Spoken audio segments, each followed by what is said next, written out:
seminar from Christian Egeling in the same module. I think that's all I have to say. Laurent asked me to tell you that you will have to start again at 10:30 and not later, after the pause, okay? And then what else? And then yes, also I remind you to send money for the forest, okay? It's very important, okay? That's it. And yes, and the round table also, yes. Tomorrow evening, for the one who are still alive, there will be a round table, so you are all welcome to participate. We have no really defined topic within the round table, so it will be a real round table. It's like we are all rounding like this, and the first that asks a question is the winner, okay? And that's it. Yeah, so you're really welcome. So now I leave the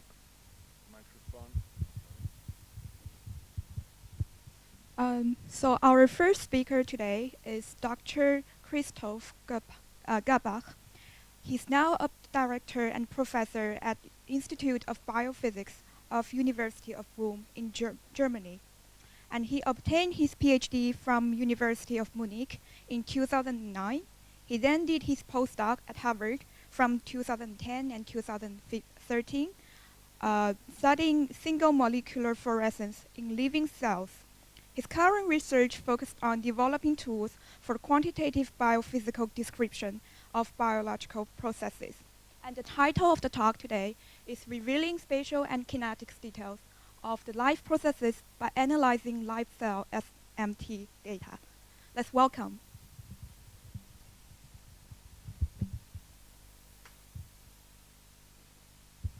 Yeah, thanks a lot. Thanks a lot for.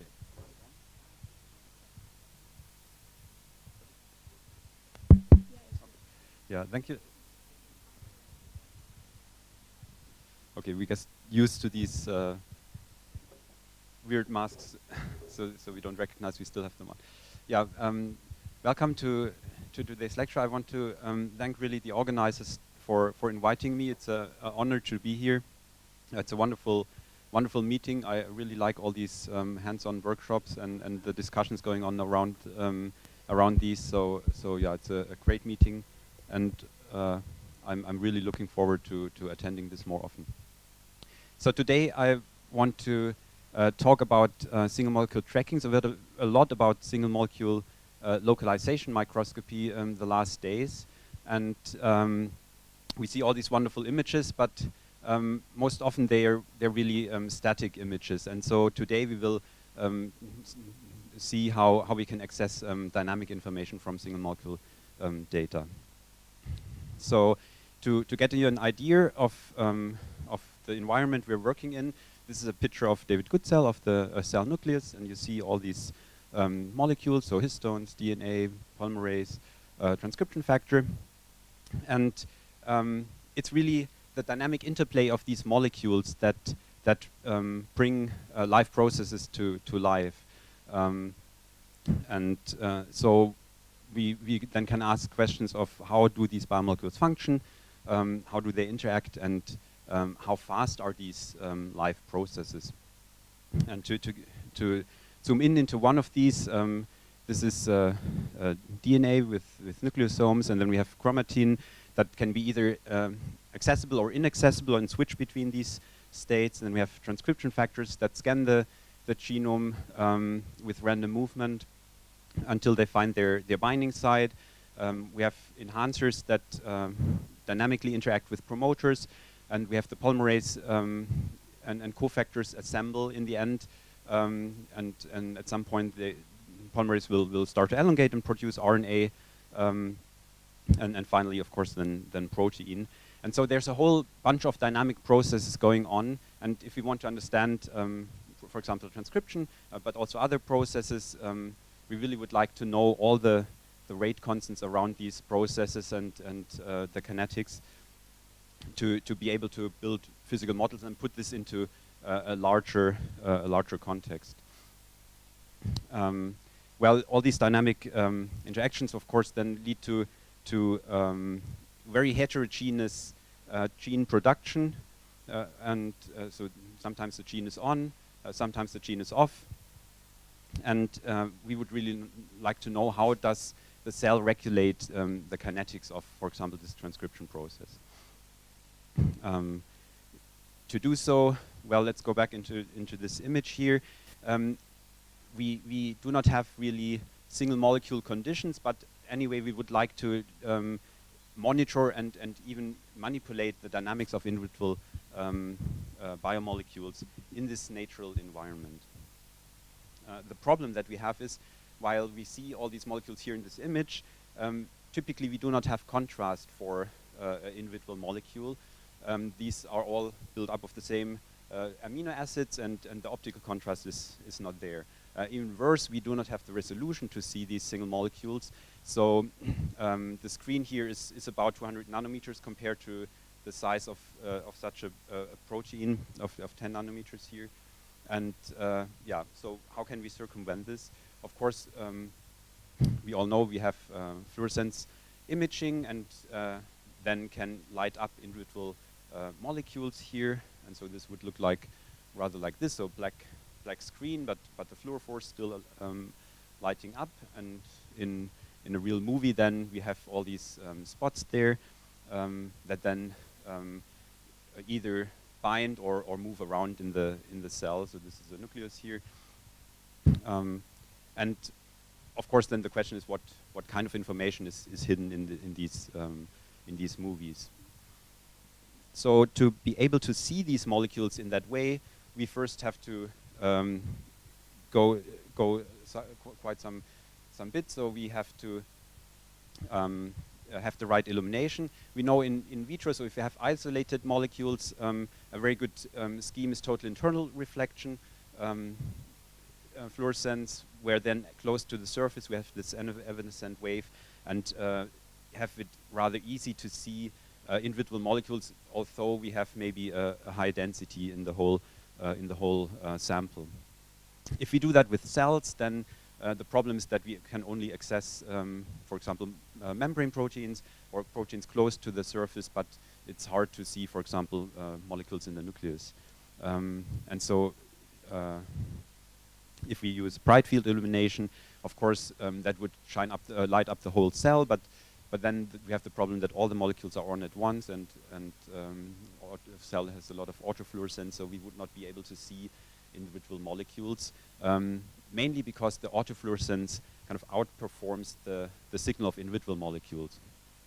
And well, to overcome this, in 2008, this highly inclined and laminated optical sheet microscopy was proposed, where only a part of the cell is illuminated, and that reduces the overall autofluorescent background compared to the signal of the molecule, and gives already a very good contrast. Even better would be, of course, light sheet illumination that was reintroduced by Ernst Stelzer's group in 2004, where we only illuminate the focal plane of the detection objective, and then can in principle have a very high signal-to-noise ratio for these individual molecules here. There's a whole bunch of different geometries that came to life. So Ulrich Kubitschek's group in 2010 was one of the first to use light sheet microscopy to see individual molecules in very large objects, so large salivary gland cells. The reason was that they had a low NA lens here to produce the light sheet, because there's always this steric hindrance of having two objectives close in a 90-degree conformation. Then there's other geometries. So, for example, here this prism coupled sheet illumination that resembles a little bit of the halo, but has this prism here to get the sheet into the sample. Then, of course, we all know lattice light sheet microscopy, where they put a special effort into designing objectives that fit together, so that in this region here we can have nice 90-degree illumination and detection. And then some time later there was the single objective selective plane illumination, where they have a mirror here in the sample incorporated, and then can access different planes with the same objective that they use for detection. As a postdoc, I came up with our own scheme of illumination, which we call reflected light sheet illumination. So we have an objective coming from the top and use a small mirror and thereby kind of circumvent the constraint of having these objectives in a 90-degree angle together. And thereby we can use really the highest NA objectives. So we produce the light sheet up there and then reflect it into the cell at the focal plane of the detection objective. And well, this works pretty well. So we have this small AFM cantilever that we use as a mirror, and then if we switch to fluorescence, we can see individual spots there. All right. We recently also managed now to see single molecules in a zebrafish, and the question is how can we image individual molecules in a live zebrafish embryo, which is so much larger than an individual cell. But it turns out that actually the very same approach that we were using for cells works here as well, because really the light sheet is almost the same, and this thin sheet still only illuminates a small volume of the cell, and then we can arrive at such movies where within this thick tissue here we have individual molecules shine up, and yeah, so this reflected light sheet is a really cool scheme to do single molecule imaging in this live embryo. Okay, so now we have these molecules light up. What we have to do next is to track them, and this is a software that we recently released where we bundle not only tracking but also analysis, the main topic of the talk today. And so what are the steps? I don't want to go through these in great detail, but first, of course, we have to detect the molecule, and we do so by applying different filters and have a local maximum search for these. So this is basically a common approach in the field. Then we need to localize them, and there we use a very fast 2D Gaussian fit algorithm of tracking trace, published in 2016. Then once we have the localizations, we need to link each localization from frame to frame to actually get molecule tracks. And there we can have either a very simple nearest neighbor algorithm, or if you like, we also incorporated this U-track into Trackit, which is a very nice algorithm published in 2008. But you can also incorporate, if you have your preferred localization or detection method, you can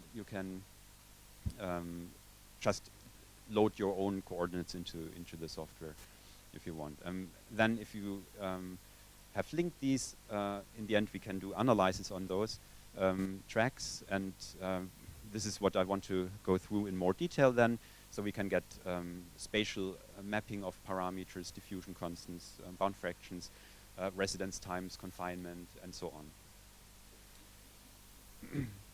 Okay, this is just to show off a little bit. Well, the Trackit, its real purpose is bundling tracking and analyzing. So there's a whole bunch of analyzing schemes but we still do pretty well. So this is the 2014 tracking challenge comparison between a lot of different algorithms, and so if we have reasonable high signal to noise, Trackit performs quite well. Okay, so now we have all these tracks, and when we look back into the last days, we saw these super nice images of super resolution structures in the cell. What we have here is these kind of boring movies where you once in a while see a spot lighting up, and then maybe we have these tracks here.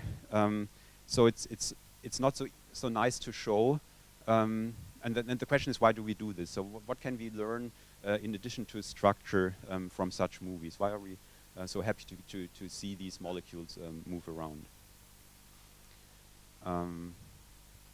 And so it's not totally true. We can have nicer images as well. So we can just look at the spatial distribution of these molecules. And so here is a map of localizations where we, in each pixel, basically have a histogram of how many localizations did we get, and we can see maybe some structure in these. But maybe more revealing is if we really try to map kinetic parameters. And so in these tracks we have different jumps from frame to frame, and if we just have a histogram over jump distances, and here we have a scaling factor, so we really take advantage of the nice super resolution localization precision, then we get a image that might look like this one here, where you can start to distinguish different structures. So you see differences within the cytoplasm and the nucleus, maybe even the nuclear membrane here in this with this special molecule. At lower resolution, this might also be interesting. So here we really see areas of low mobility and areas of high mobility, and so we can have also nice images now to show, but additionally some kinetic data included. So well, this is spatial distribution. We can also have other things. So for example, for the molecules that more or less stay confined within a certain area over many frames, we can have a histogram of how long this sits there. So can get binding times in the end. And here's one of these tracks displayed. At some point it stops being there, and then of course we have the question what happens, and it can be either dissociation or photobleaching. So if we want to have kinetic information about the binding times, we immediately see we need to do some correction for photobleaching here. And the reason is that if we have a histogram of these times, then in the exponent we have both the photobleaching rate constant and the off rate constant, so the dissociation rate constant, and we cannot separate these from a single kind of type of illumination here, continuous illumination. So people came up with different schemes to correct for photobleaching, and here's a small table trying to compare the most important pros and cons. And so there's frame-wise counting of molecules. So you look at each frame over your whole movie and count how many spots did you see in the first frame, and then how does this develop until the last frame. And from this you can have some kind of bulk bleaching properties, but still with the same illumination scheme, single molecule localization. And the pro is also it's the same species, so it's really the very same molecule that you're looking at, and it's a very simple method.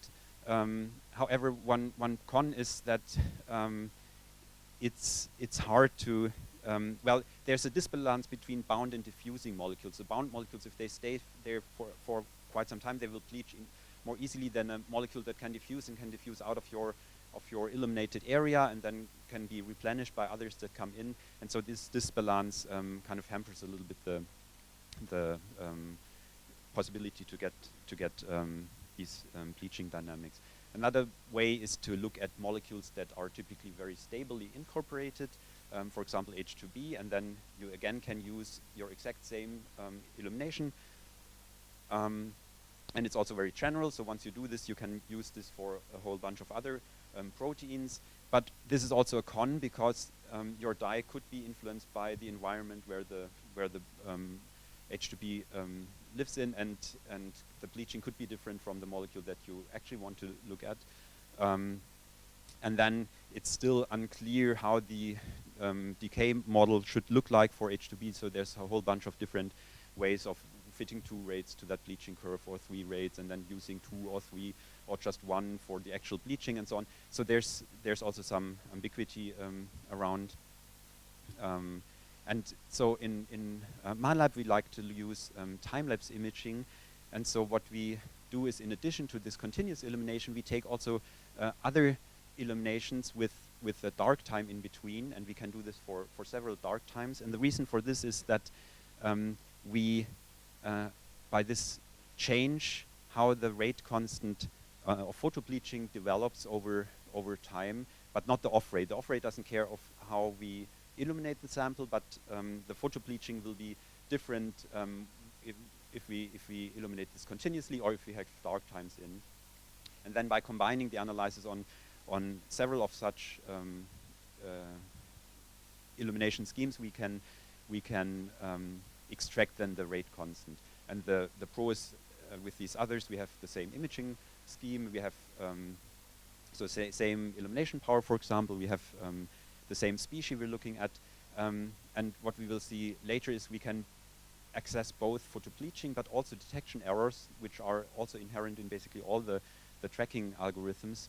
A con is that it's actually very time consuming, because in addition to just one illumination timeless condition, we have to have several ones, and while other people might spend the same time measuring 3 or 4 molecules, we can just basically measure 4 times in different ways the one molecule, and so that takes time.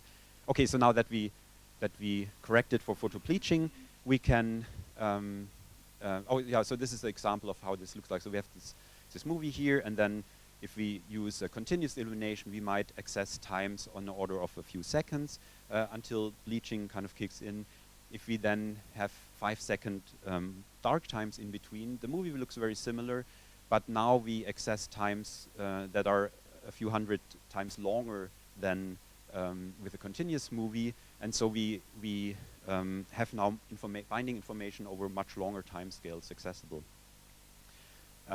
So there's loss due to photobleaching, and then we get these histograms. So now we get 3 histograms for basically one molecule, but we stretch the time that we access by several orders of magnitude. In addition to the loss by photobleaching, we also have loss due to tracking errors. So here, for example, if the green would be the original, the crown tooth, what the molecule does, we have some localization error here, and what we track is actually the black curve. So that can go quite well, and the localization error really doesn't matter so much for the kinetic analysis. However, what can happen is we, for example, in the nearest neighbor algorithm, have to define a radius within which we want to track the molecule, and if that radius happens to be too small, we might lose a molecule, and then the track stops premature, and although the molecule still goes further. We can kind of heal this by allowing 1 or 2 frames where the algorithm doesn't have to see the molecule, and if it comes back after these frames, then we continue the track, and so that can in principle be overcome. We can also have a loss by wrong linking. So if the true track would go like this, but then the next step was too large, and so we rather link to a different molecule here. This will lose the track and kind of continue in the wrong way. This could be healed by again allowing gaps and in the detection, and then so maybe we after that gap come back to that molecule.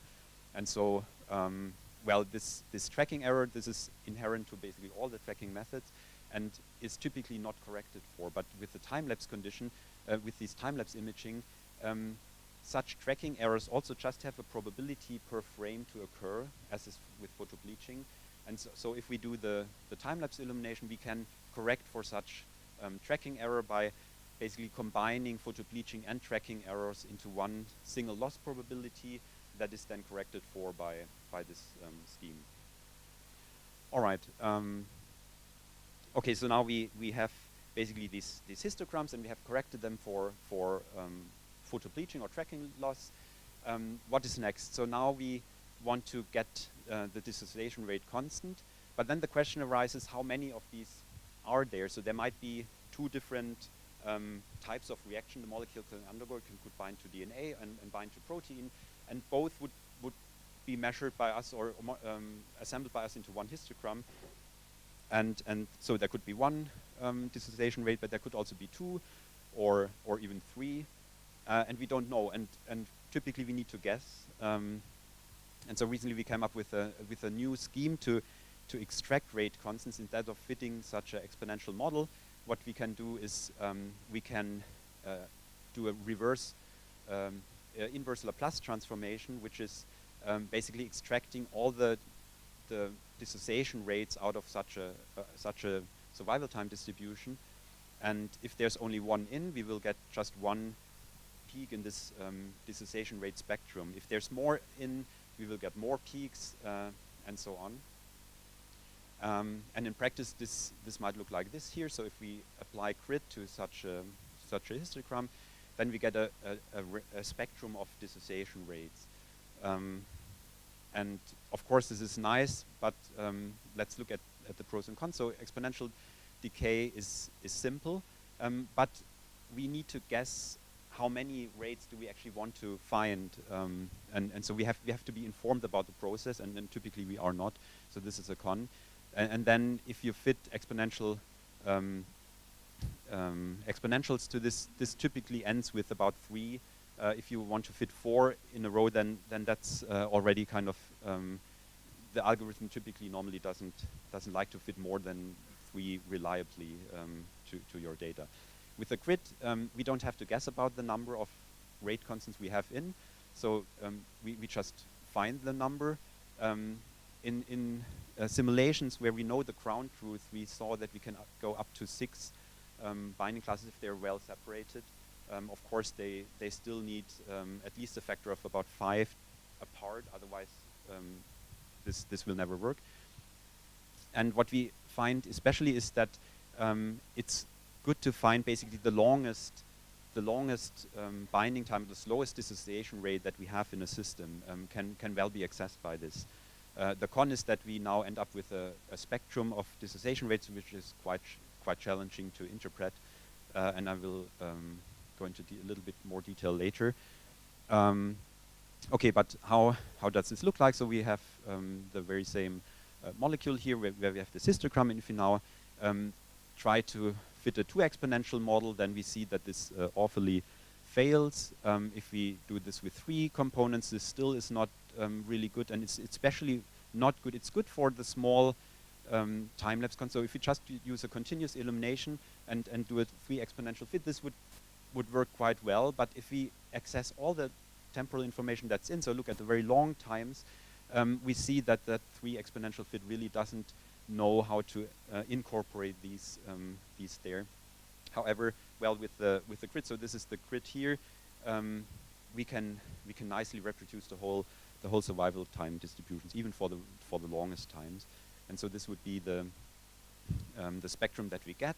And now we have a certain molecule here. This is a TALEN. So TALEN system, if you don't know that has a DNA binding domain consisting of individual domains that you can assemble in a way that basically any sequence you want is recognized. And we can use one with, for example, 15 repeats, and if you use one with 13 repeats, we find a very similar spectrum, but the longest time here is shifted a little bit. If you take one with 9, it's shifted even further, and so another one shifted even more. And basically all the other peaks here stay the same. And if we look at the variation here, it's really the last one that has the longest variation, and the other ones kind of shift a little bit. And so if we focus on this slowest dissociation rate, which gives the longest binding time, then we see these molecules all have kind of different residence times on DNA. And so we were using such a TALEN-based transcription factor to vary the residence time, and if there's time, I will talk a little bit about that later. Okay, so now to the question of the interpretation of these rate constants. So previously, people were also accessing very long times, and so this is a LAC-I transcription factor taken from bacteria in mammalian cells. So this should be all unspecific binding, but they see unspecific binding going up to almost up to a few hundred seconds. And in addition, they find this rather power law-like decline of dissociation rates, so of the survival function. So yeah, there's a power law fits well. Recently, the group of Gordon Hager looked at the glucocorticoid receptor and find also some so in this log plot, a straight line of the survival function, and they claim this might be a power law. And so now we claim we have all these rate constants here. So what is a good model? First, this is really a detail, but if we simulate how a transcription factor scans over DNA, if we allow some 1D sliding, then we find that basically when it dissociates finally, it averages over a whole bunch of DNA sequences. So if we say, okay, such power law-like behavior might come from very different binding sites, if we allow sliding as well, then we actually average over these, and so this will all lead to a peak distribution well below what we can resolve here. So in that sense, it might not work. And then also, if you look at, for example, at the power law distribution here, it stops at 100 seconds, where here this is still well within the unspecific binding regime. So maybe one just needs to look at even longer times to see a longest binding time. Anyway, so the power law, it's a single parameter that you can use to compare different conditions. So for example, a dimer or a monomer, and then one has a larger exponent and the other a smaller one. But it's actually no physical interpretation in, so there's no physical mechanism associated with the power law exponent. However, if you use kinetic rates, then you have directly this physical interpretation. As I said, the slowest rate here will always be found quite well, although we have then still this complex pattern, and in the end it's not clear really is this true or not, because well, if you have such a series of dissociation rates, you basically almost end up as a power law behavior. But then it's really a choice. Do you want to use a exponent here to describe your data? Or do you want to use a dissociation rate to describe your data? And well, we do want to do modeling with this, and then of course the physical interpretation is the one that we prefer. Okay. So there's a whole bunch of other parameters we can access. So for example, we have within these tracks jump distances, where we saw these maps before. We can do histograms of these, and from those, well, if we take the cumulative distribution, typically this is what is done, and we fit a model of different diffusion, Gaussian diffusion classes to this. We can get diffusion constants, and we can also get bound fractions of, so the fraction of each molecule within such a diffusion class. And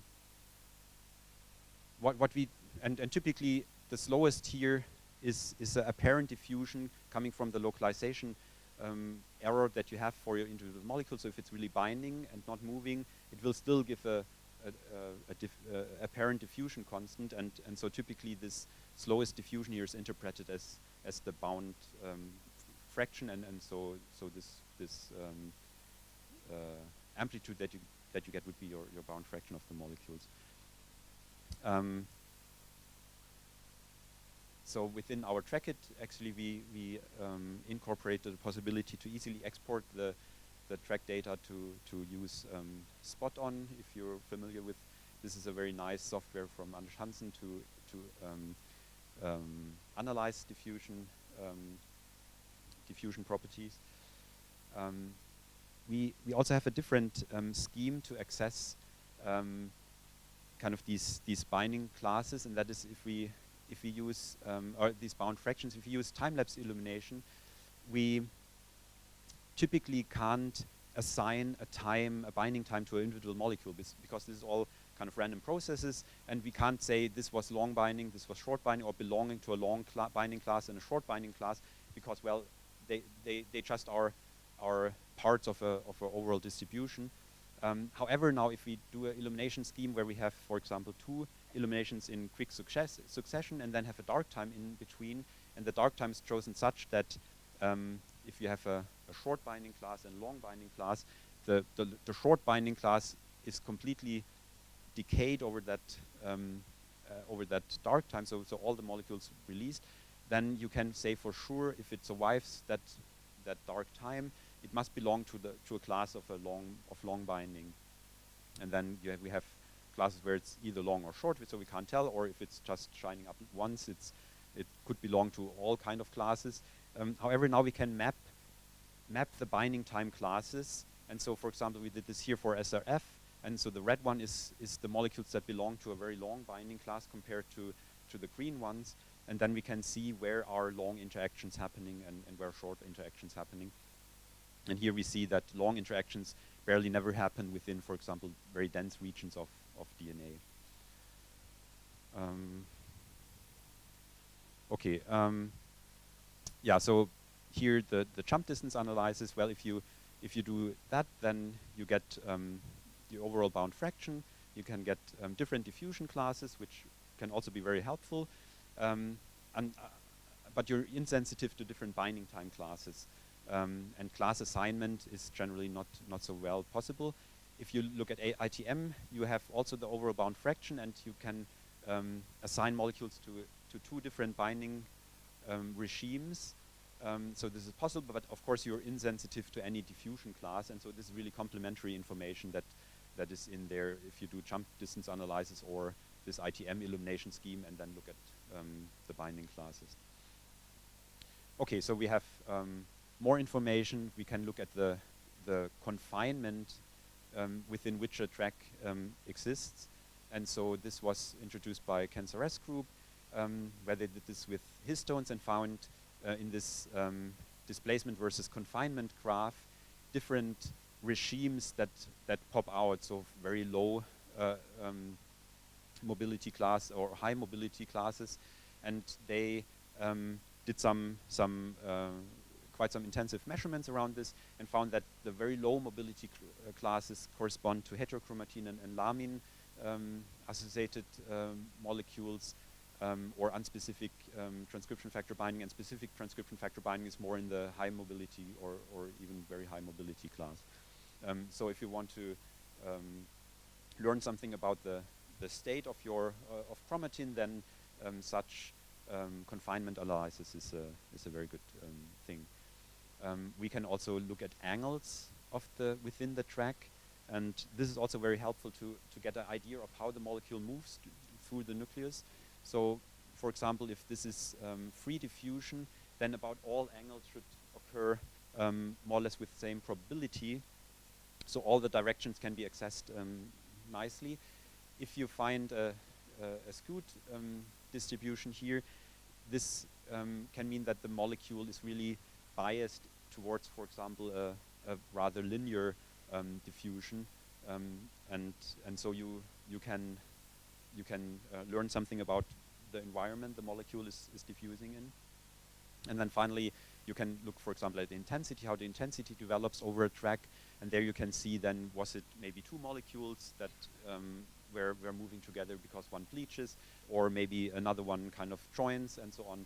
So this also can give you information about, for example, stoichiometry. Okay.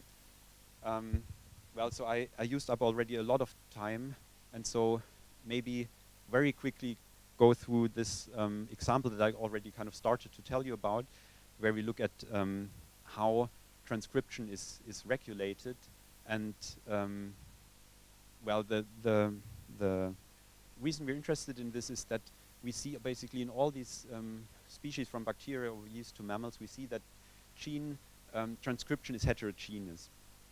And typically this can be described by this two-state model of transcription, where either the gene is off and no RNA is produced, or the gene is on and then RNA can be produced. And we're very interested in how does binding of a transcription factor affect this gene behavior. And so Achim Popp in my group was using a reporter gene and then varied the residence time, and we already saw how we did that. So we used tails with different length that gave us a series of different residence times, and then he also had a auxin-inducible Dacron sequence fused to the transcription factor, so we can vary the concentration by by putting in auxin or auxinol. So we can vary two important parameters of the transcription factor. That is basically with the concentration we can vary the on time, and with the variation of the residence time we can vary the off time of the transcription factor. And then we need to look at the RNA output, and we do this by single molecule RNA fish, and there can access how many cells actually show bursting, so the frequency of bursting, how many RNAs do we have in each burst, how many RNAs do we have in a cell, and we can do this for these different residence times and see different distributions, and from these can learn a lot about where in this two-state model the transcription would act. And so we find that, well, the RNA increases for residence time, but also for concentration. And finally, basically find the on rate is most affected by both concentration and residence time. So if we have more transcription factors or higher affinity, we get more bursts and more RNA. We can see that it's actually, if we change the parameter, either residence time or concentration, by a little bit, RNA has a larger effect on the activation of, residence time has a larger effect on the activation of RNA than concentration, which will be important in the end. And then we can, by labeling the RNA in live cells with the MS2 system, we can see how long such a burst occurs, and we see that it's actually independent of the residence time. So no matter how long the transcription factor sits there, the burst duration will always be about the same. And so in the end, because we find that residence time is so important, we came up with a new model of transcription, where actually the time the transcription factor spends bound here determines whether or not some other processes can happen, and only if this binds long enough, these processes can happen, and then the gene can switch to the on state, and RNA can be produced. And so because we measured the off rate of our transcription factor, we can assess the on rate of the transcription factor, we can measure the off rate of the gene, basically. We can measure the rate of RNA production and degradation, and we can incorporate basal transcription. So we can basically measure and kind of determine from these RNA distributions all these rate constants, and find this well fits with the data. So this strong dependence on residence time is well reproduced by this model. Of course, it's a model, but it's kind of a nice mechanistically intuitive model. The transcription factor has to bind and kind of enables more steps to occur before the gene is really in an on state where it can produce RNA. And at every state part here, the whole process can stop. And so for long residence time, we find that about 5 futile events are necessary. So the transcription factor binds and then has to kind of try 5 times before the gene is switched on.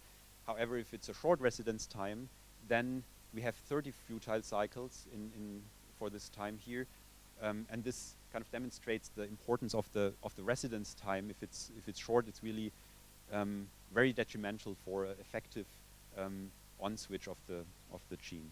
And so, because of time, I think it's best we stop here. Yeah. So, well, maybe I can go to the last slide to kind of.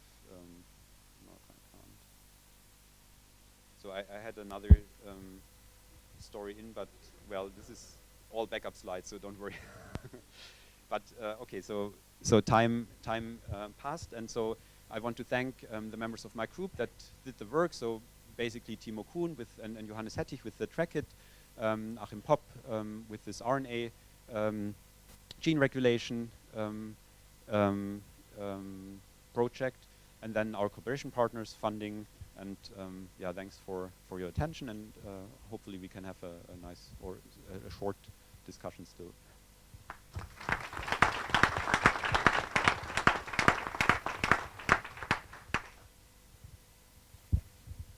Any question?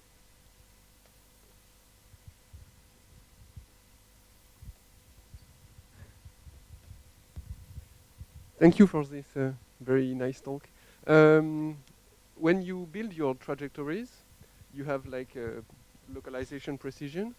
And I was wondering first if the noise, the uncertainty on the localization can be detrimental to your trajectories, and if at some point you can apply denoising on the, the trajectories itself. Yeah, so if we look, for example, at the spatial distribution of kinetic parameters, then of course the noise directly matters because it will kind of disturb this a little bit, but then it's really how much photons can we get from each spot, how well can we localize this. If we, for example, look at diffusion coefficients, if you think about the mean square displacement analysis, some noise will only give an offset, but will not change the slope of your rise within the mean square displacement plot, and so there's no effect really. It's you just incorporate that offset into your fitting scheme, and then you're fine. And so if you look at binding times, you're also not interested in where exactly does it bind, but how long. And so it's also not affecting this. And so most kinetic parameters are actually very independent of the localization error that we have.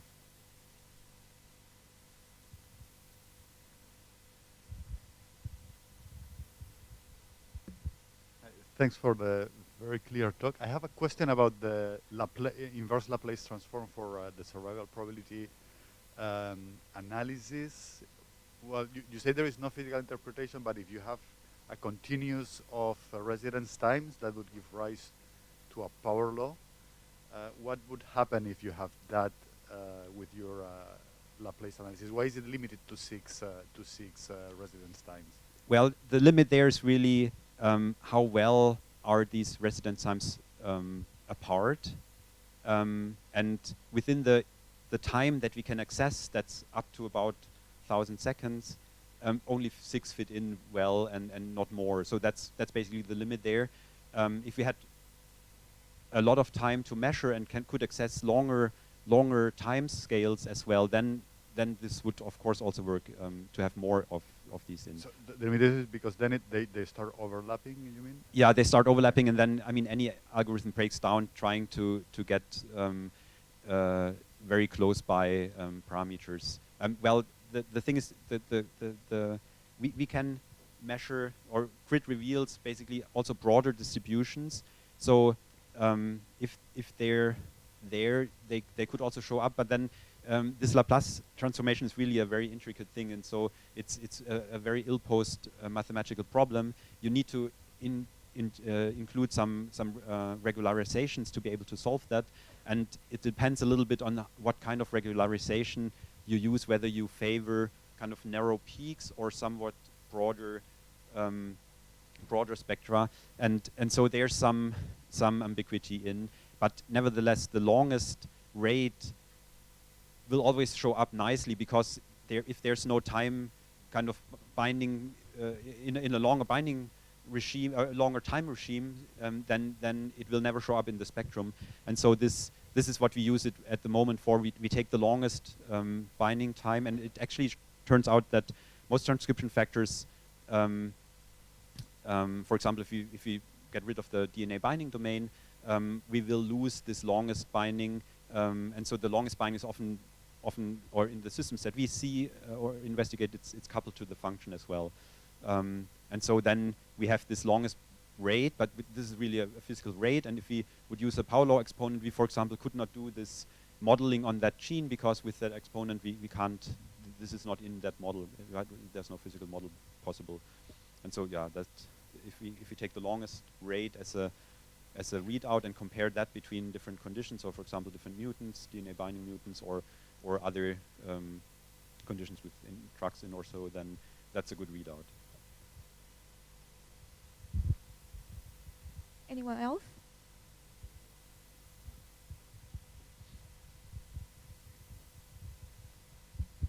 Thank you for this really interesting talk. To my knowledge, a lot of transcription factors as first to bind and then to be reactivated to be able to start transcription. Is your model integrating this activation state? For example, HSF1 is binding first as a primer and then need to be hyperphosphorylated to be able to activate the transcription of its target. So is the time of residence integrating this? Is it a black box for the activation? Yeah, so right now in that model, we do not have an idea of what these intermediate steps are. But yeah, it could be all kind of different processes that are happening once the transcription factor bound until transcription actually starts. And so if a transcription factor is phosphorylated only on DNA once it's bound, that could show up in such a rate. And then if we, for example, would change that take off the enzyme that phosphorylates it, also we could probably access that and see whether or not that is the case and in one of these intermediate steps or not.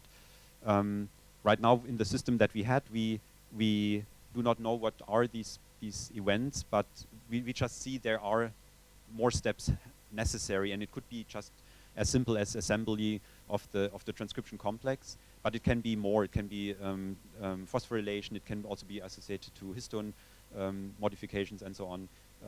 This we don't know at the moment. Thank you.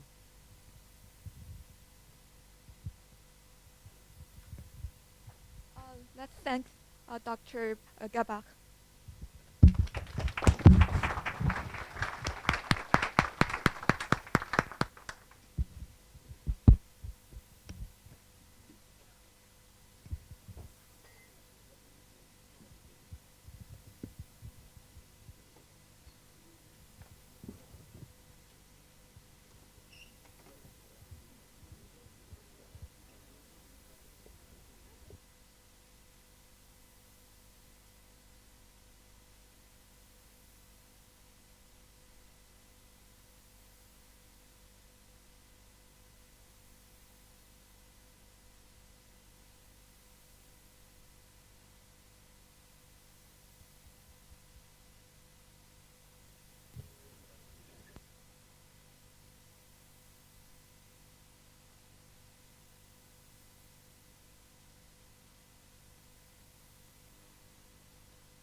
Yes. Hi.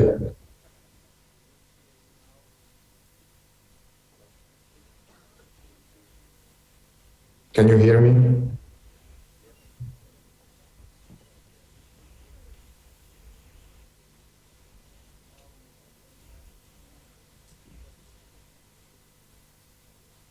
Okay. I'm sharing my screen.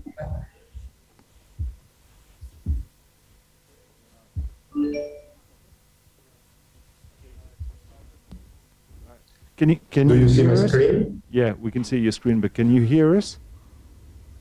I can hear you, yes. Okay. I can hear myself a little bit as well. We will switch off the But I microphone. guess it's inevitable. We will switch off the microphone afterwards. Just to tell you, there will be a short introduction of yourself before you start. Okay, so I don't start now, but there will be an introduction.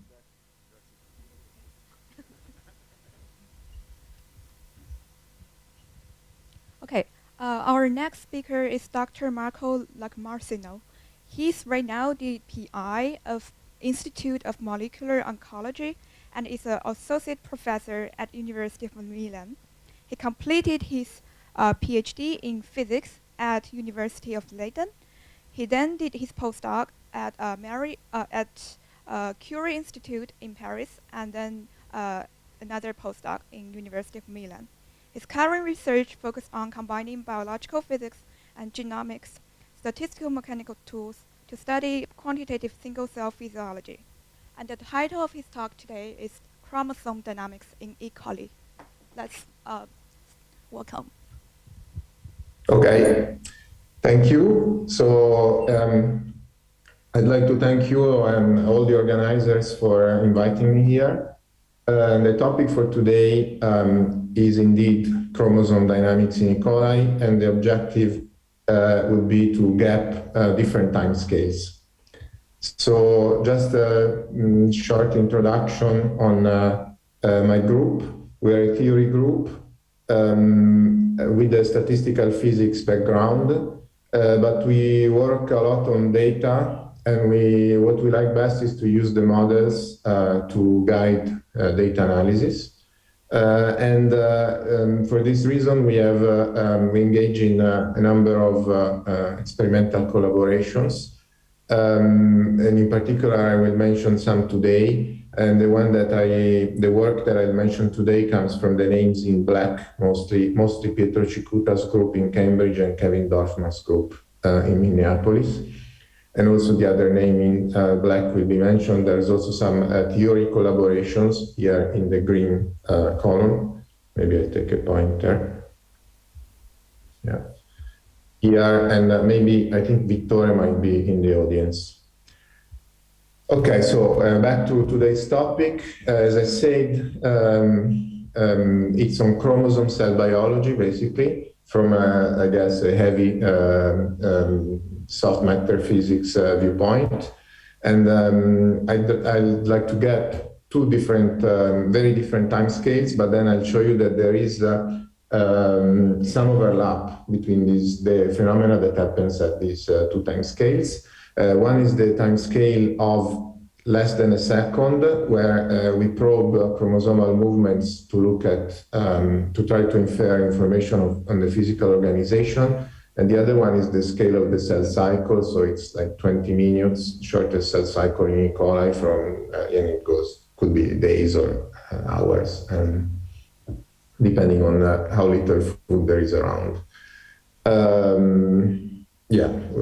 So the main biological importance of the chromosome in E. coli is twofold. One is that it impacts the folding, and the organization impacts global transcription programs, but we won't talk about it today. And the other one is that chromosome organization and dynamics impacts cell cycle progression. And this is, if I get there, I hope I get there, is where I want to get today. But of course, we'll look at the physics first. We need a brief introduction. So if you look at the purified chromosome, it looks like this. And the size of this object, this is an electron micrograph, and the size of this object, when you lyse the cell, is much larger than a cell. So it could be, I don't know, the diameter could be 5 to 10 times the diameter of the cell. And as you see from this picture, it looks like a branched polymer. So the branches that you see are supercoiled loops. So something that we should keep in mind that this is not at all like a linear polymer. Topologically, it's a circle, and we'll talk about that. But what we'll be interested in is that it's structured by a set of proteins. There's no like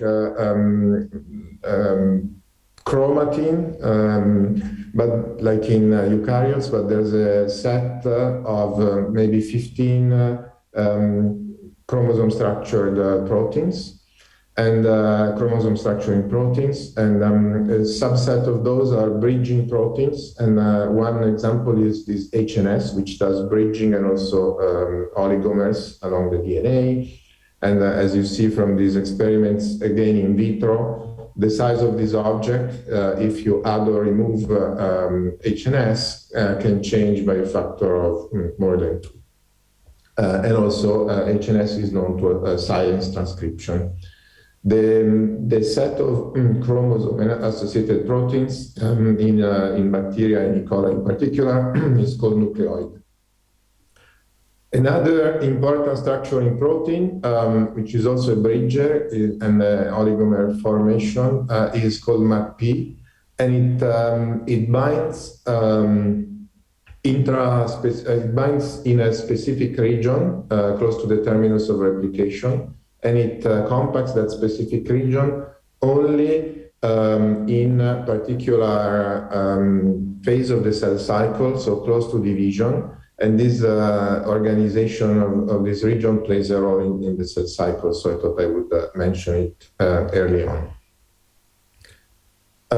If you look at the nucleoid, it looks like a separate object in the cell, even if there's no membrane. It's not like a nucleus in eukaryotic cells, but it's kind of a compartment. And the volume of this compartment is could be 1/6 to 1/8 of the cell. And if you look at density images, like here in this paper from the Kleckner group, you see some kind of blobby domains. So there's this domain organization, most likely due to bridging proteins. And the other important aspect is that molecular crowding is believed to compact the nucleoid. So currently we believe that it doesn't have the volume of the cell because it's in a kind of condensed state by crowding, by depletion interactions, mostly due to crowding. And these are in vitro experiments where they purified nucleoids in a microchannel, and then they modulated the concentration of an artificial crowder, and they saw that they would get compaction when the volume fraction of these crowders reached physiological conditions. And if you look at the theory, you can basically look at the consequences of bridging and osmotic compaction.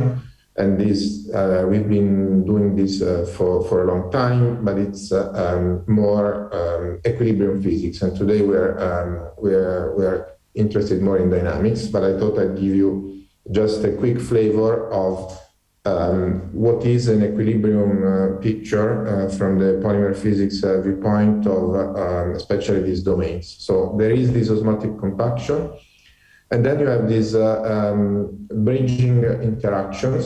So if you look at their effect, they basically give you these switch-like interactions to states that look like a rosetta. There is a core with all the bridging proteins, and then there are arms, loops, basically, created by each bridging interactions. So the interesting thing that we found out is that in this condition, without pre-programming domains, you can get domains. And the reason is the balance between the entropic cost of making a rosette, which is basically the entropy of the star polymer, which is known to scale like the number of arms to the 3 halves. So if I take a configuration with Q domains and P over Q bridgers, then this cost is P times P over Q to the 3 halves. So it's this one. And then just the cost of the surface, which scales like this. So if you minimize the free energy with these 2 terms, you find out that you can get multiple domains without intraspecific interactions. This is, I think, interesting for chromatin in general, because initially people believed that you needed intraspecific interactions, so one bridger for each of a different specific interaction for each domain that you wanted to form. And the other interesting thing that we found out is that you can program domains by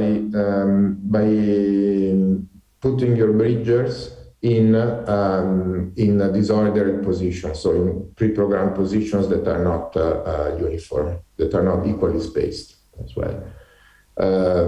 Yes. So yeah, this is I guess our minimal picture, equilibrium picture of a nucleoid. But today we're interested in the dynamics part. So before we get to the dynamics, just a crash introduction on anomalous diffusion, because we will see that there is anomalous diffusion. Because of the central limit theorem, if you sum random variables, your steps, you always get diffusion. But empirically, and this will be our case, different scalings that for the mean square displacement than linear in time are possible. And in particular, we will look at subdiffusions where this is sublinear. So what are them then? But then it's a very heavy thing, let's say at least physically, but also mathematically, because the hypotheses of the central limit theorem are very generic. I mean, if you sum random variables, as long as they are independent and your steps are independent, and your steps have a finite variance, you should always get diffusion.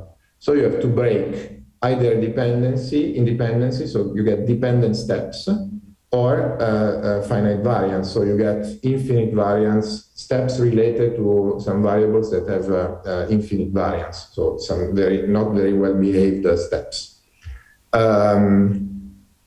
So for subdiffusion, you need negative dependency, and you can think that you need long-tailed waiting times between steps. So physically, these are very different situations.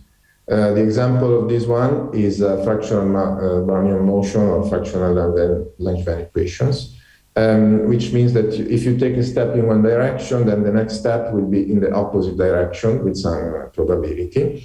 And if you're familiar with that, the physical analogy is viscoelasticity. So you can get some diffusion by viscoelasticity. And in that case, if you look at the velocity autocorrelation functions, you will see the negative correlations at some time scales.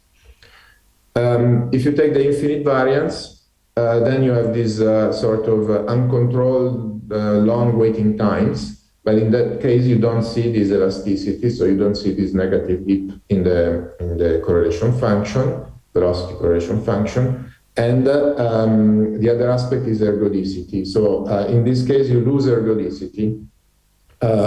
Different tracks, they will look very different, and they will not be self-average. If you do time averages, in this case, they will correspond to ensemble averages. In this case, they won't.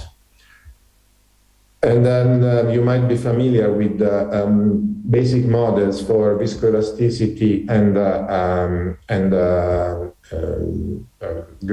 let's say continuous time random walk. The classic viscoelastic model is the Rouse model, so a polymer made of springs, a simple chain made of springs. And the classic model where you get something like a continuous time random walk is the trap model. So you have traps with high variance of the depth of the wells, and in that case you get this sort of non-ergodic subdiffusive behavior. So if you have a data set, you want to, first of all, distinguish these two scenarios. And then in our case, we want to know whether we will see that subdiffusion comes just from the polymer or also from the embedding medium. There's other things that you can ask, but we won't have time to go into them today. So now I'll show you basically this investigation on these questions. This was the data came from Avellino in Pietro Cicuta's group, as I mentioned, and the theory and data analysis, the person that did the most was Marco. We had this very large data set of all the loss. This is the chromosome of E. coli. This is an example trajectory. This is the foci. We labeled each of these loci, and we looked at them at very fast time scales, so between 0.1 and 100 seconds. And then we used these theories to tell apart scenarios. For this, I tried to structure these half as a lecture and half as a talk, so you get something that you learn as well as knowing about our work. So basically, most of the lecture you can take home with these two book chapters. One is on the data analysis and one is on using the models. Like here, this is more like getting from data to tracks, and this is more what do you do when you have tracks. So I think if you have data like this, or if you have in mind to analyze data like this, these two book chapters might be useful. At least that's why we wrote them. Anyway, what we did we did MSDs, and we did ensemble and time averages. And as you see, they are subdiffusive because the exponent is less than 1 of the MSD. It's actually 0.4, so it's also different from what you expect from the Rouse model, which is more like 0.5. The time average is the same as that's the MTM full symbols here. It basically corresponds to the ensemble average, so it's ergodic. And also, if you compare with simulation, the variability of the tracks corresponds with the fractional Brownian motion variability. So basically, and also if you look at the correlation functions, this is from data. It looks remarkably like the theory because we had a lot of data. So again, they tell you that you find this dip, and it's really viscoelasticity.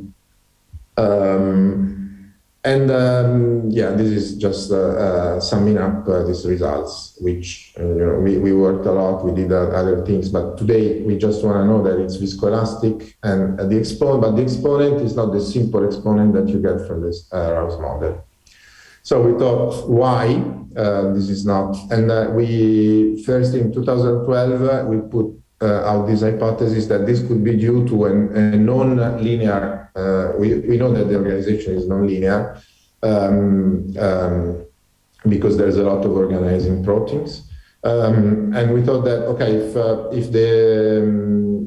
if the organization is fractal, which is the simplest hypothesis that you can formulate, although it's not simple to realize that this is in a specific model, then the prediction from classic polymer physics would be that you can have a different exponent, and this exponent would be related to the fractal dimension of your polymer. So if you want an exponent 0.4, then the fractal dimension should be 3. It should be like a compact but fractal globule.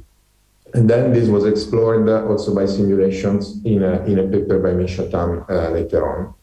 So this could be a reason why we find this non-Rouse subdiffusion, but other people, mostly the Spakovitz group, said, well, okay, this is a reason, but there's another possible reason. And the other possible reason is that the cytoplasm is also a viscoelastic object. So what we did is to combine the two hypotheses and build a theory where you have a fractal polymer with some fractal dimension in a viscoelastic medium with some intrinsic exponent alpha. And what you see is a scaling argument. As you can, and of course, if you assume that everything is scaling invariant, then the two effects are factored, and you get this characteristic decay time, which combines the two exponents. So what's important here is that if you change, for example, the viscoelasticity of the medium, then you should see a change also in the exponent of the chromosome and in the mobility of the chromosome. More specifically, you could compute correlation function, but nobody, I think, has good enough data to test these correlation functions. And thanks to collaboration with Misha Tam and with Kirill, we also did a full-blown theory that proves that the assumption of the factorization makes sense when we compute this correlation function. So there is this prediction that could be tested with future data, basically by tracking two foci of known arc length distance on the DNA as a function of the arc length distance on the DNA. Okay, so we know that it's viscoelastic. We have a coherent theory of chromosome and medium. The exponents of the chromosome subdiffusive should change if you change the viscoelasticity of the medium. We don't have these correlation functions, but with our collaborators, we did a couple of experimental tests. One that came out quite recently was kind of fun. We treated the cells with a lot of different antibiotics with very different effects. from DNA enzymes on transcription, ribosomes, or cell wall synthesis. And then we also did hyperosmotic shocks. So what we found out is by changing basically all matters for the chromosome is the crowding changes, intracellular crowding changes in the cell, and the mobility, as a consequence of the treatments. And the mobility is fairly coherent with this model where the mobility in chromosomal loci changes accordingly to the mobility of cytosolic particles, which we also examined.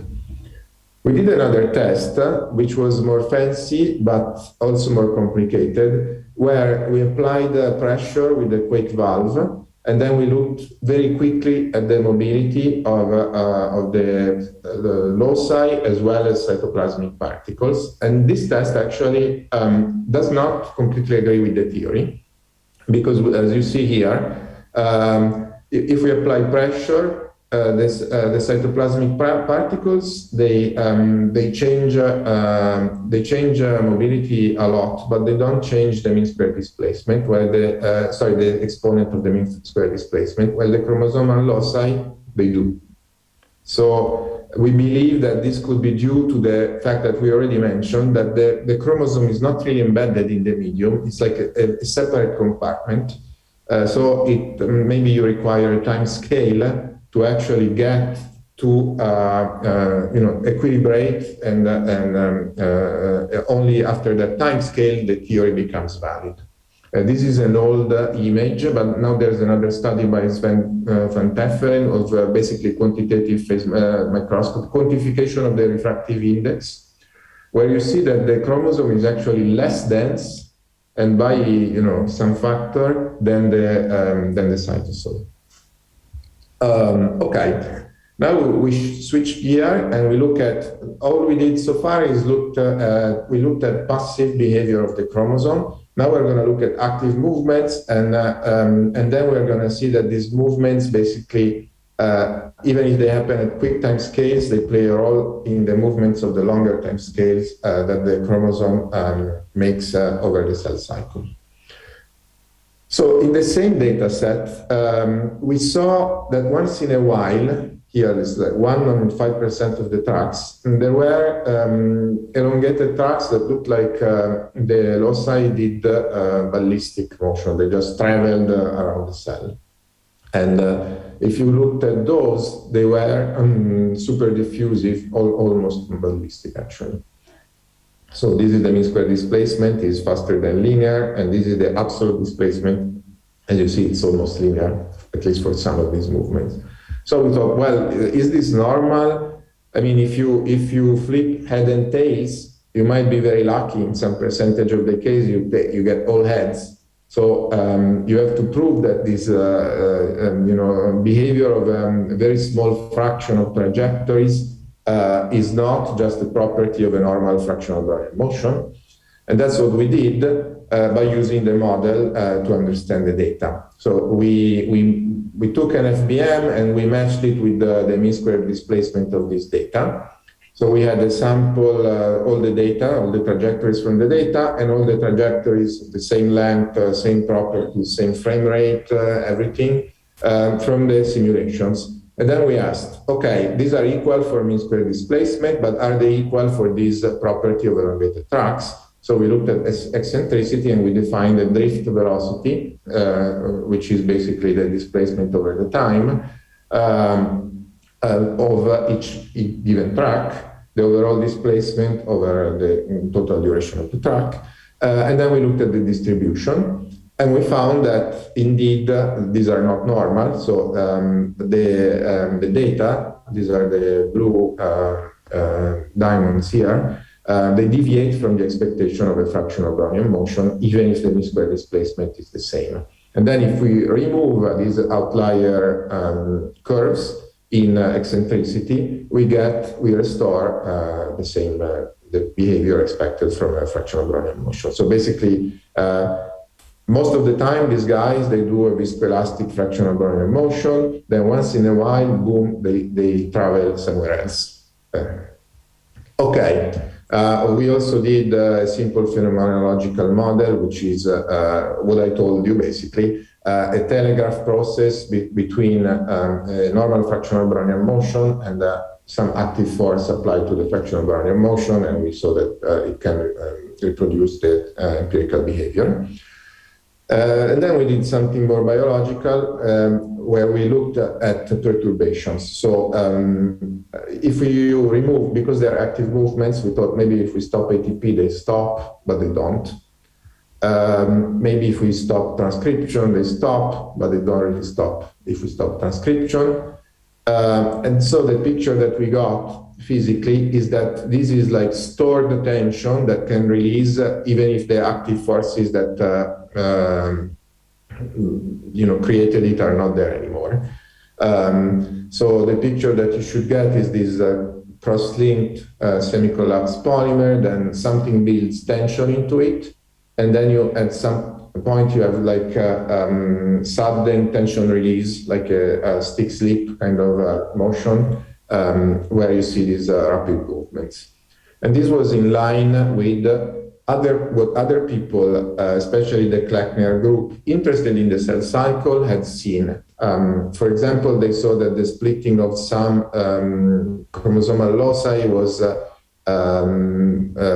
occurred in what they call the SNAPs, so something very similar, very quickly compared to other loci. And then in these density pictures, they saw that the nucleoid has sudden elongation. This is the it's the same as here. The derivative of the length, and this is the length as a function of time. So I covered this picture with the other picture. But the derivative of the length has pulses of elongation that are maybe even periodic in the cell cycle. They actually think that they might be coordinated cell cycle events, which is part of our message, but this question is not really closed yet. Sorry, you went back. So now I have, I think, 3 minutes, and I can go quickly on the overview. Basically, I showed you that there are rapid movements and they play a role in the cell cycle. So I want to tell you a little bit more on what happens in the cell cycle, and that to convince you without getting in detail into any results, but the aim is to convince you that the chromosome plays a role, chromosome mechanics plays a role in the cell cycle. So what does the chromosome do in the cell cycle? It's a circle, and it has to replicate itself, and it does it from a replication origin to a replication terminus with the kinetics that you see here. And you can define the subperiods of the cell cycle. The B period is from birth to initiation, the C period is replication, and the D period is segregation to division, basically. The other interesting thing is that the nuclear, that's a recent finding, that the nucleoid size basically follows the cell size, but even when it's not replicating. So, for example, in the B and D period, you still see this correlation. People that inhibited the replication, so this was the Jacobs-Wagner group, this one is the Case-Decker, basically. They inhibited replication, and they saw that at some point it stops going, but there's something mechanical or physical that links the nucleoid size to cell size. And then there's a huge amount of work on the choreography, what they call, of chromosome segregation during the cell cycle. 2 points. One I already mentioned, to make the story short. This bridging protein SMAP-P, it's attached to the terminus, organizing into a domain, the terminus region, close to cell division, and it attaches it to the septum. And this complex is believed to play a role in cell division. And then the other thing that is not completely understood is that origins relocate to Corter cells as if they felt a constant force. This is work, well, there's a lot of classic work on this, and this is work by Spakowitz and Wiggins, where they looked at the law of dislocation, and it's sublinear, as you would predict from a Rao's model under constant force. Other people have implicated more recently SMC proteins, MACBEF, into this fourth generation process. So what we did is to try to answer a very simple question. And now I think I run out of time, but I'll take maybe 1 minute, 2 minutes to tell you the story, which is whether chromosome replication and segregation make the decision of cell division. So we saw that there is this complex. This is a more recent finding, but even classically, people believe that the CD period, basically, you initiate replication, then you have to wait a CD period to divide. So the chromosome fully decides. More recently, this idea was challenged, and people started saying, no, actually, cell division is entirely done by this Diffusion ring made of FTSE, and doesn't really care about the chromosome because the chromosome always does its job on time. So we looked at data on basically BCD periods, and our result is that they're both wrong and both right because there is a competition of time scales. If you look, so the model that we propose, which we made into a mathematical model, and we tested with all the possible correlations that you can look at, and we falsified the alternative models that assume a separation of time scales with the data. The model that we propose is that there is a gate at the end of the cell cycle that checks whether replication segregation is over and whether the cell envelope process is ready, and only then you proceed to cell division. And typically, these two processes occur on the same time scale. So in some cells, one wins, and in some other cells, the other wins. This also depends on limitations and growth conditions, but these are details. Okay, so I'm almost over. I'm almost done. I showed you that these chromosome there are chromosome decisions in the cell cycles, and particularly at the end of the cell cycle. We're not the only ones to say that. Nancy Kleckner, for example, hypothesizes that, so we have a quantitative model that we tested, but these are more hypotheses. So Nancy Kleckner hypothesizes that this Diffusion complex makes decisions both for division and for the next initiation, and the second ingredient is not in our model. And these are the two groups, Jan Mannik and Ariel Amir, have proposed, again as a cartoon, not as a mathematical model, another model where the gate is actually a termination. At termination, you check whether replication is over, and then you, if the end gate allows it, you proceed with constriction. Last thing is that from an even wider viewpoint, this is, I think, could be useful in general for people who work on the cell cycle, because it's not compliant to the standard description of the cell cycle. The Nobel Prize description of the cell cycle, I don't know if you're familiar with it, it's more based on upstream decisions. So there is a master clock that allocates processes upstream.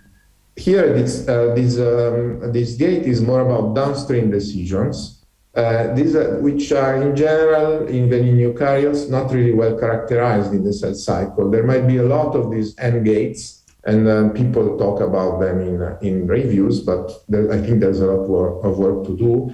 People have suggested something like this for mammalian cells. So I think there's an open highway for testing downstream decisions in cell division. So sorry for being a bit long. Thank you for your attention, and I'd be happy to answer any questions that you have.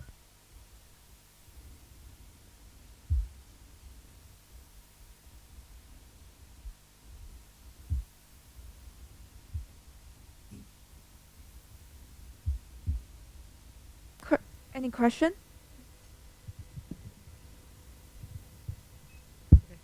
I have a question about the shape of the nucleoid.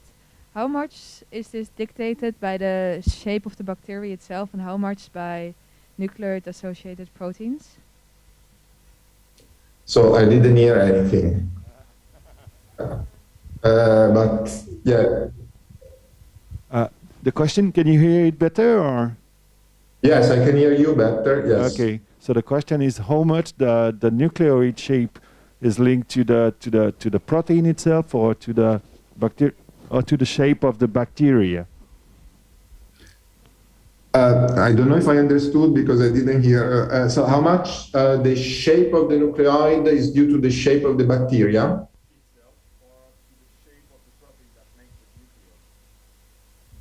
To the shape of the proteins?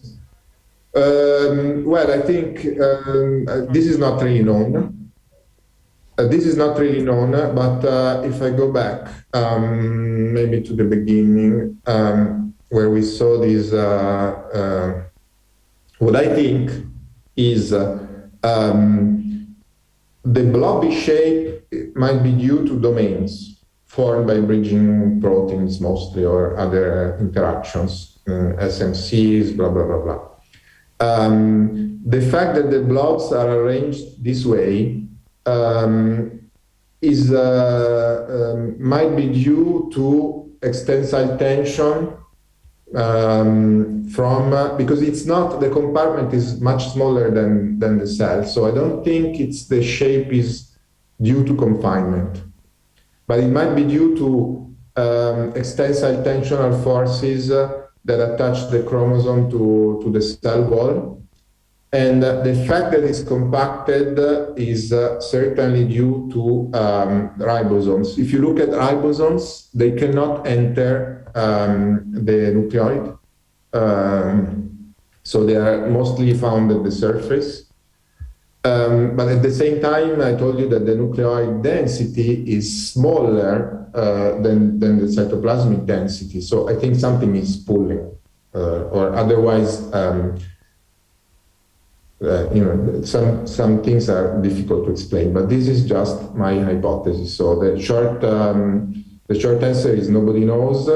But I don't think it's due to the shape of the proteins. The proteins play a role in compaction by bridging, something like that, mostly.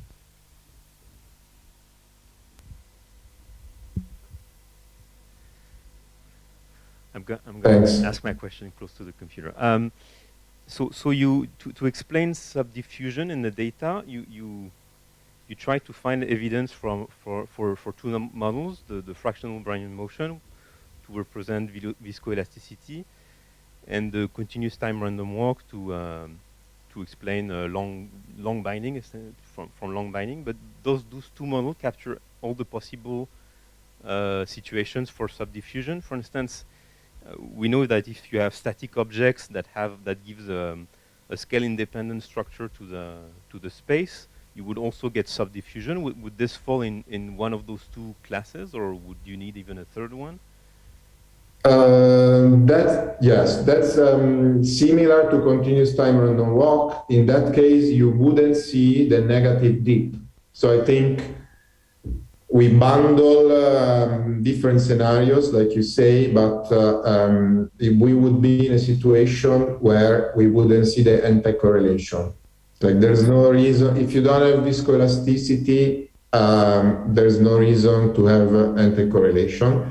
But actually people have tried to challenge this point as well, but it's only one study that does it. And I think it's interesting.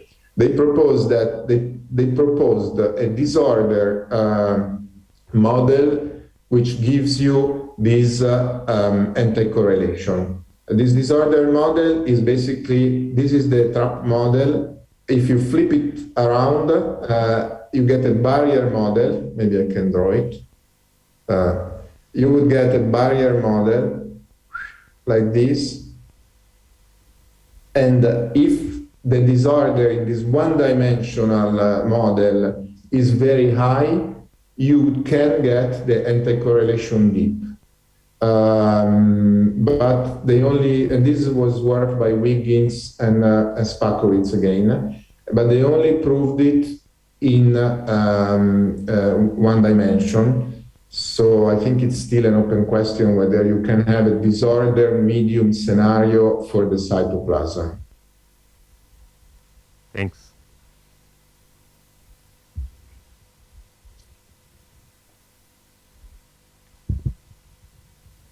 I would say that the most likely scenario for the moment is viscoelasticity, but then I don't really know what the viscoelasticity comes from. So that would be an easier physically, because to have viscoelasticity, you need polymers.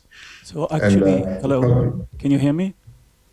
So yes. Actually you can get some alpha exponent, which is less than 0.5 by just adding cross-linkers such as CTCF, coenzine in a very localized position, and these actually reveal the spectrum of anomalous exponent that you can get. And so when you remove, actually this has been shown that you remove local cross-linkers on the chromosome. I'm talking about the cytoplasm. Yeah, but, so what I'm saying is that in more general, you can have these ensembles of structure that can lead to difference in the spectrum of this alpha exponent, which explains, and by you can think about generalization of this cross-linker, not only on the chromosome, but more generally on all structures. Yeah, I don't know if you can get this by that kind of scenario. I mean, this is published, and it has been work on this for many years now. Yes, yes. Basically, I think you're talking about a disordered diffusion constant. I'm talking about alpha exponent. So the same for us, you get 0.5, you can get lower than 0.5 and so on. This is the same, that's where you are talking about now. Yeah.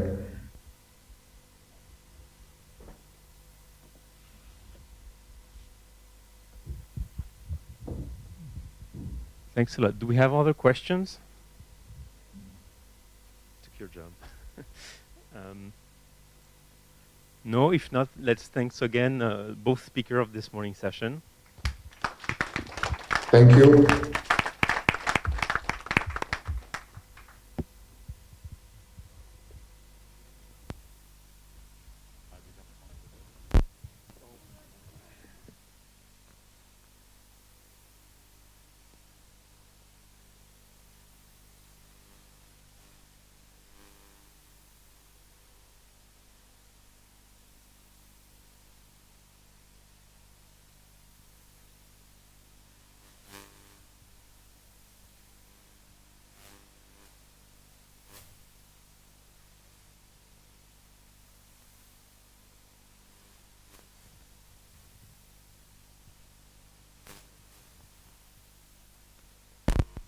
For the wavefront, and we are, yeah. Okay. But yes, there are progress on X-ray lenses, and there are a lot of technological efforts and so on. But yeah. So you gave various examples of applications. Somehow they are proof of principle. Can you draw a little bit more precisely where you think that this type of, I would say, approach will exert its, I would say, higher impact with respect to other approaches for imaging? So what would be the application you think to be at the most relevant for this type of technique? So I think I'm not very familiar with optical based approaches, but what I can see here is that in the three-dimensional approaches, which are very easy to obtain with this kind of approaches, we are really we can really image the internal structure of a bulky sample with a reasonably high resolution. We can probably improve the resolution I've shown here. And yeah, we really have a three-dimensional description of the internal composition of the sample. So this is probably a little bit different from what we have seen yesterday, for instance. yeah, this is probably something I would say which will make a major role. Yes, I think the idea is really this multi-scaling. So as long as your scientific questions require that you image a very big sample and that you zoom in and in and in and so on, these are really the developments which are the development that are now that are now going on. Regarding material science, nanoscience, I think it will go more and more into in situ, in operando, in vivo maybe. This is really the fourth generation synchrotron sources. This is really what they promise us and what we should be able to do. So going more into time-resolved experiments. So no more post-mortem sample or no more static sample, but evolving sample. I think this is something that we will see in the next 10 years or 5 to 10 years. Yeah. Virginie, I have a question. Yeah, sure. Thanks a lot for the talk. You mentioned the need to be in the Born approximation, of course, to be able to refine this multiplication operation. Yeah. In which context, or is there any context where you would go away from this situation? Or is there any risk in biological samples? What is the scales? What are the ingredients that make you go away from the Born approximation? Actually, we are always in the Born approximation. It's an approximation which is very easy to fulfill because we have a very weak interaction.